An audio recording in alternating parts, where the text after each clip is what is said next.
we want to start to reveal a different story about AI that creates a different set of assumptions and allows for other possible futures.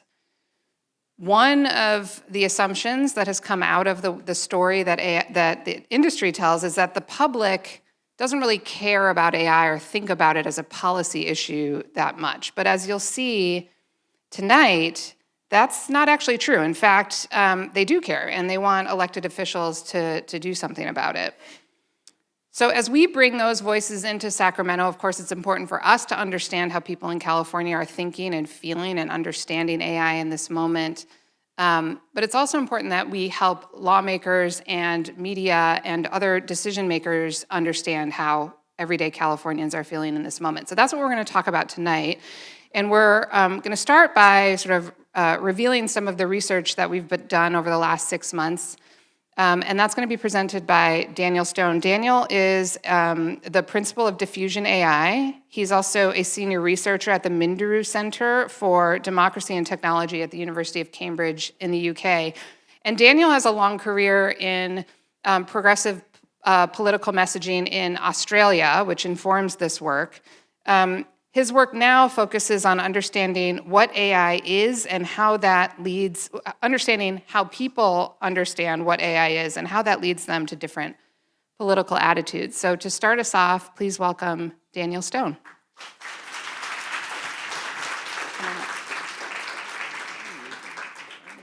Yeah, you do. Alrighty, thank you so much for all coming in the first place. This has been months and months of work, which we've been excited to showcase. So to kickstart this presentation, AI is everywhere right now. 8 in 10 Californians have seen or heard something about AI in the last month. 2/3 have already used one of the popular LLM tools like ChatGPT. It's dominating boardrooms and break rooms across the state, and it's reshaping how people are thinking about work, the economy, and even our democracy itself. California is at the heart of this story, as Catherine just mentioned. It's home to the companies building this technology and to the voters whose views will shape how it's governed, both here and globally. Yet despite all of the attention on AI, there's been a real lack of deep research into what ordinary Californians think about it. That is exactly what we set out to understand at the beginning of the year. So over the last few months, we spoke to thousands of Californians through detailed surveys and in-depth focus groups to ask how they really feel about AI. What excites them? What worries them? How do they make sense of it all? And what do they want businesses and governments to do about it? And we didn't stop at polling.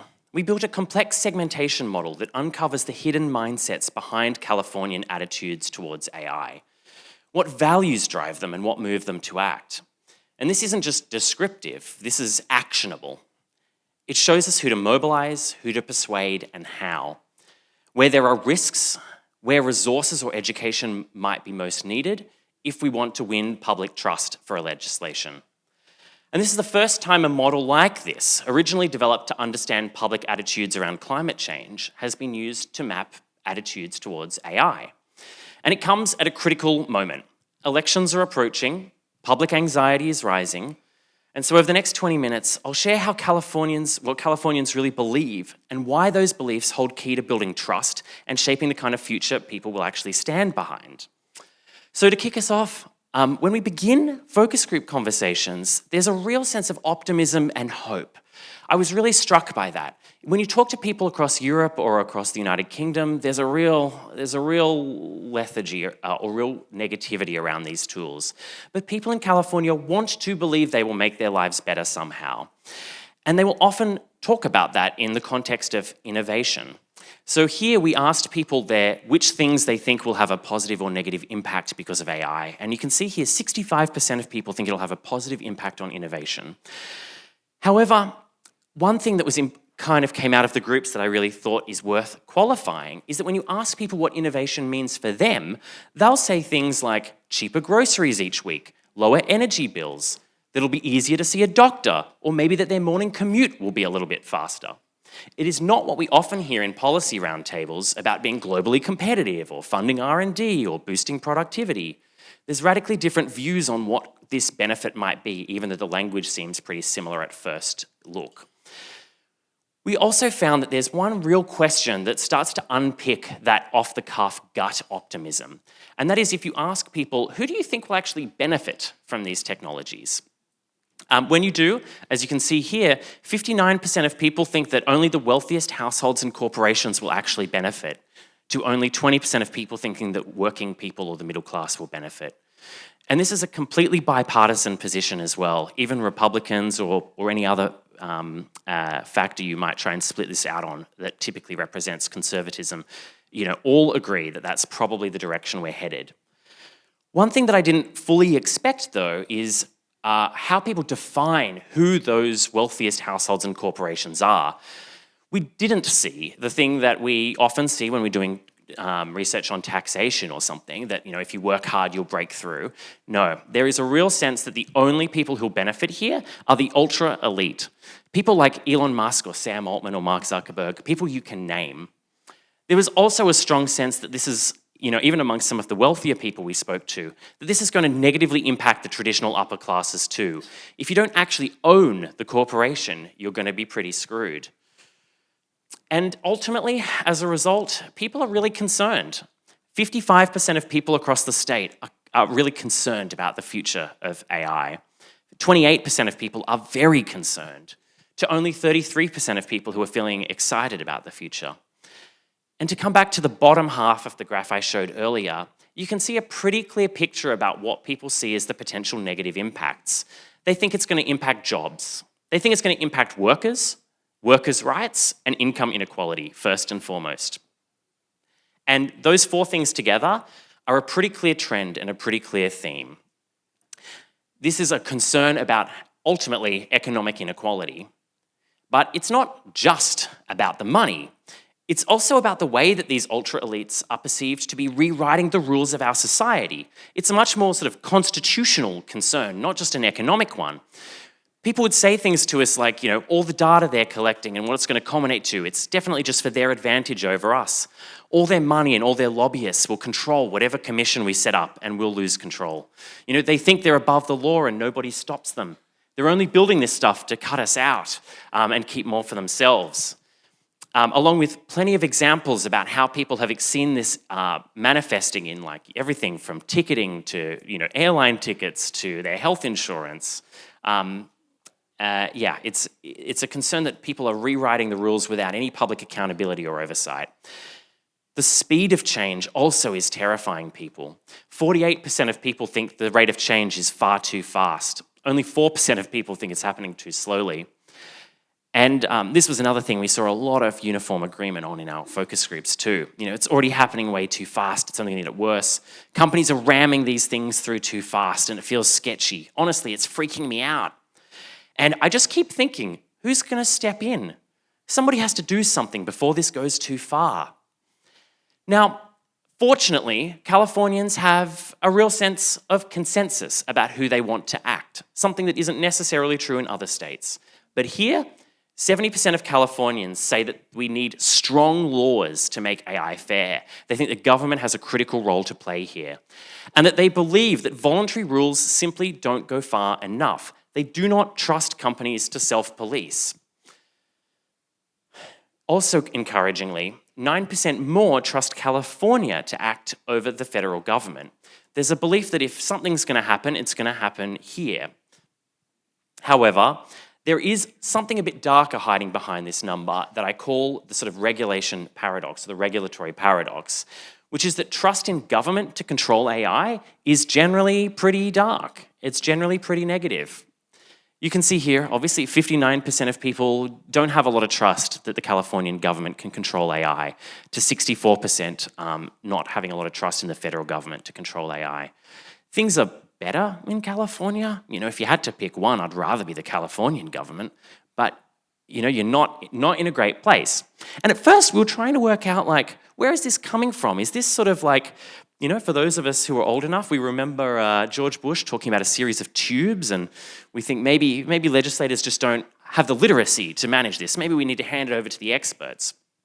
Well, no, that isn't true at all. In fact, quite the opposite. There was an emphatic expectation that people are looking for legislators to act with independence and integrity, and they're fearful that they won't. They're fearful that they will not act in the public interest, saying things like, speak with experts, not lobbyists. I want you to ensure that AI companies can't lobby politicians. Are their campaigns funded by these companies? You can't serve two masters. I worry they'll just get bought off, or they're completely captured by industry. All our politicians basically do insider trading. And it kind of makes sense, right? If you look back to the nature of their concern, that it is this constitutional concern that the rules are being rewritten underneath people, if you can't trust the people you've elected to protect you to do that, it's a dark place. But there are some green shoots. There is some reason for optimism. We can see that when we ask people who they feel favorably or unfavorably towards, there's a lot of favorability towards labor unions in California. Something that, surprised and encouraged me. All I hear is dark stories from America about this, but that I found encouraging. But more importantly, after that, we can see that there's a lot of public favorability towards Democrats in the state legislature. And I think, to weave this together with some of the conversations we have, at its core, there is a real hope that people locally will act locally and act with integrity. Also, funnily, and people really don't like Elon Musk, we did this research it came out of the field at the mid-June, and so I think he had just left Doge at that time. We asked people also about what kind of risks they thought might happen and how likely and concerned they were. And you can see here a sort of breakdown of that. In the top right, we have people being concerned about the things they see and hear already. They're concerned about the facilitation and the creation of fake videos of people and the enablement and the creation of the spread of disinformation. People are seeing this in their feeds already, and it's making them really nervous. Underneath that, we see a concern about a reduction of personal privacy. Now, this one I found very interesting because often, for those of us who are engaged in this on a professional level, you'll often be in conversations about discrimination or bias or a lot of these sorts of other words. The public don't use those words. They will often talk about privacy or privacy rights or our rights. And they will then tell you a story about a time that they've experienced discrimination, where there's been an element of algorithmic bias or some other harm.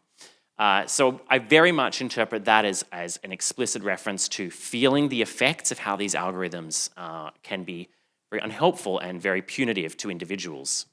In our next box over, we can see that people are very concerned about its risk about replacing low-paying jobs. They think it's going to replace low-paying jobs first. They do still think it will replace high-paying jobs, which you can see on the bottom left of this box, but they think it's going to happen to low-paying jobs first. They're also worried it's going to reduce people's wages, so you'll still have your job, you'll just be paid less, and that it might manipulate financial markets. There's a really clear thread here again where this economic and job stuff is really coming up acutely for people. We do see some of the long-term existential risks that often emerge in these conversations in this band here.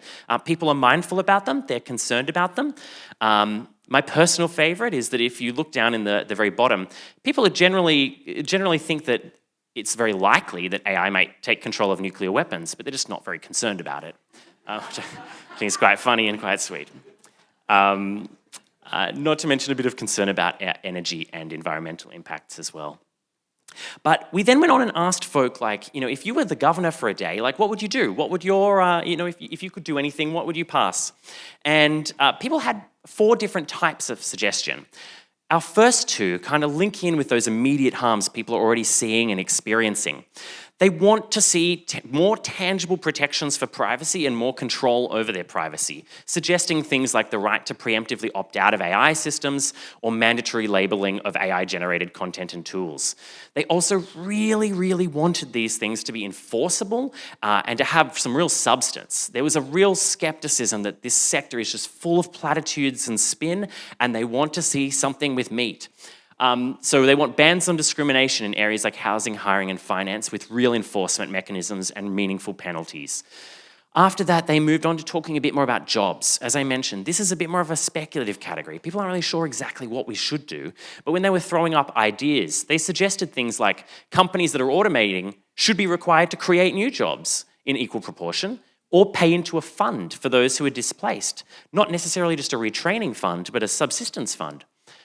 Or face financial penalties if they automate irresponsibly with irresponsibly being kind of open to interpretation between each participant, or be expected to involve workers in decision-making in the process about when they're thinking about introducing automation, rather than imposing it from above.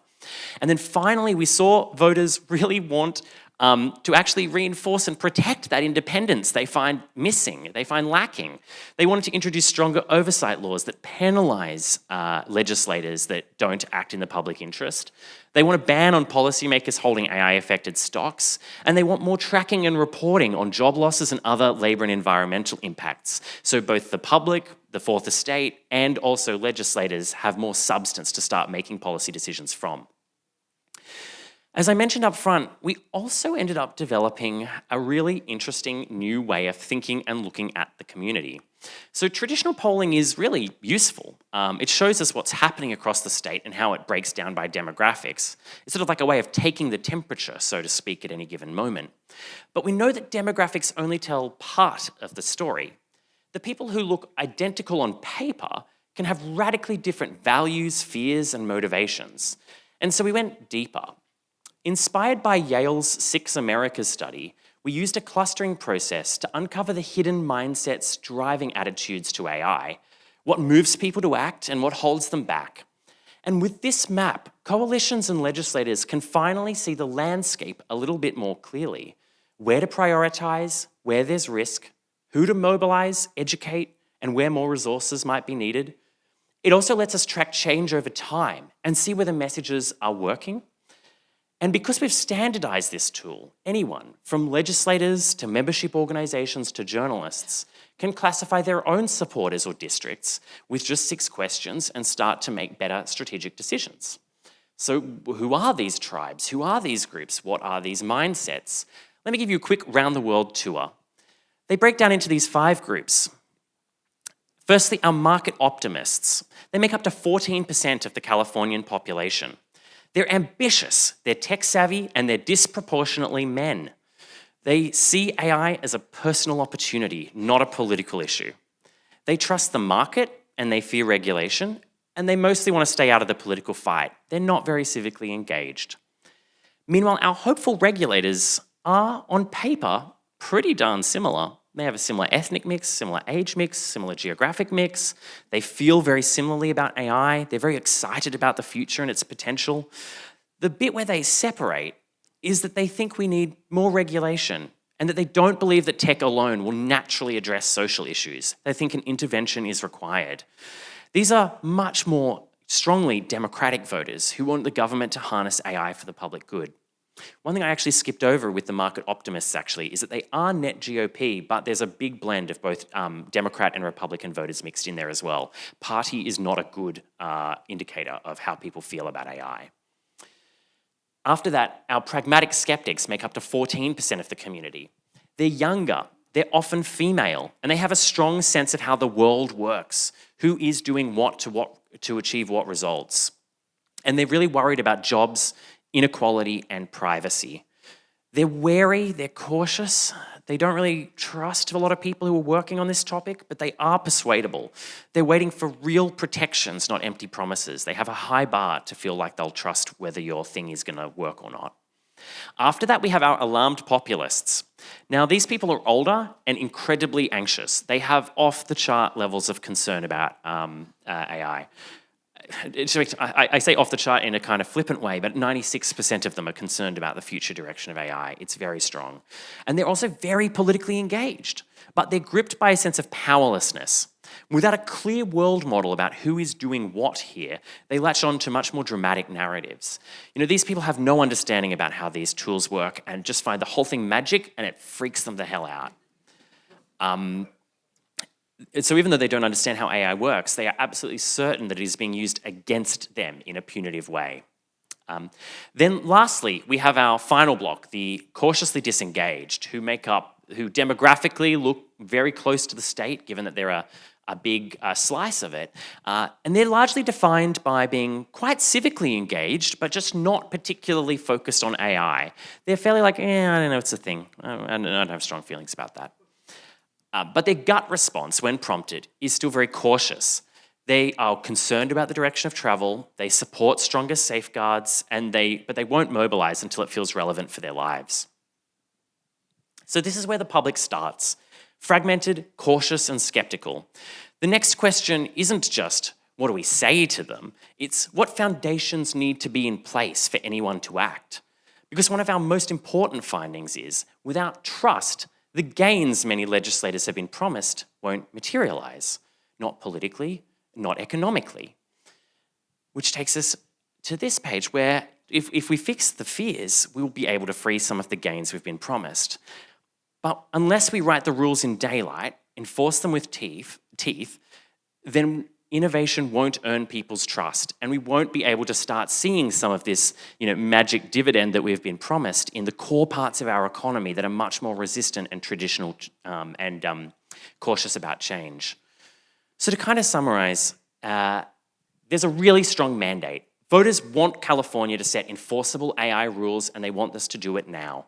There's a deep anxiety. They fear ultra elites are rewriting the rules to entrench disadvantage.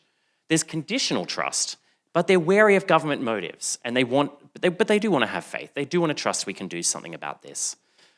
What they want to see is rules that are tangible and substantial, that really hinges on visible protections, that reinforce those rules that people worry are being rewritten. There's a deep skepticism of industry. They do not trust industry to self-police, to influence or co-write the guardrails, and that we won't actually be able to unlock any trust in deploying this stuff at scale until there is enforceable rules to convert that anxiety into something more optimistic. So the question isn't really whether AI will shape our lives. It already is. The question is whether we shape it together in the open, guided by our values. Californians are saying we want innovation, but we want it fair, we want it trusted, and we want it ours. They're asking for daylight instead of backrooms, teeth instead of talk. And if we do this right, then the story of AI won't just be written in code, it'll be written in community, in justice, and in the hope so many Californians still carry for a future of dignity and opportunity, a hope they are asking us to honor. Great. That is it, thank you.